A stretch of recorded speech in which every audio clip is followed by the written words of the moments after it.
Big boss मराठीच्या घरात प्रत्येक व्यक्ती हा वेगवेगळ्या क्षेत्रातून आलेला आहे। तर ते धनंजय पवार यांना विचारत होते की तुम्हाला या ॲक्टिंगचं वेड कधीपासून लागलं? तर त्यांनी सांगितलं की लॉकडाऊनच्या अगोदर 2 महिने माझ्या पुढच्या पिढीनेही आणि मागच्या पिढीनेही कधीही कोणत्या क्षेत्रामध्ये ॲक्टिंगचं काम केलेलं नाही आहे। पण मला असं झालं की लॉकडाऊनमध्ये घरी बसून काय करायचं, म्हणून मी जस्ट एक व्हिडिओ बनवला आणि तो इंस्टाग्राम माझं अकाउंट आहेच तर अपलोड करू म्हणून मी जस्ट केला आणि त्याला लोकांचा प्रतिसाद चांगला मिळाला। त्याच्यामुळे मला हे लागत गेलं वेळ।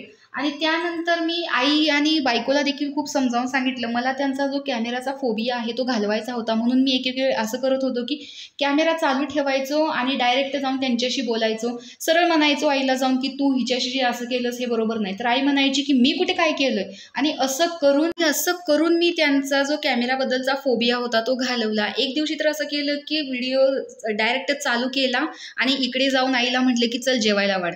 तर तो जो 20 मिनिटाचा सीन जो शूट झालेला होता तो इतका व्हायरल झाला। एक असाच व्हिडिओ झालेला होता विदाउट झिरो एडिटिंग। माझ्या तर कोणत्याच व्हिडिओला एडिटिंग नसतं आणि मी एडिटिंग करतही देखील नाही।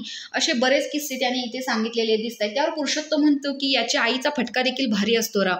तर अशा प्रकारे इथे धनंजयचे विविध किस्से असे बाहेर पडताना दिसत आहेत। तर सोशल मीडियावरती तर ते हसवण्याचं काम करतातच, पण बिग बॉसच्या घरामध्ये देखील त्यांनी हे काम कंटिन्यू चालू ठेवलेलं आहे, हे नक्कीच दिसून येतं। तर धनंजयचा हा हसरा खेळसा स्वभाव तुम्हाला कसा वाटतो हे कमेंट बॉक्समध्ये नक्की सांगा आणि अशाच नवीन अपडेटसाठी आपल्या चॅनेलला मात्र सबस्क्राईब करायला विसरू नका। तोपर्यंत बाय बाय।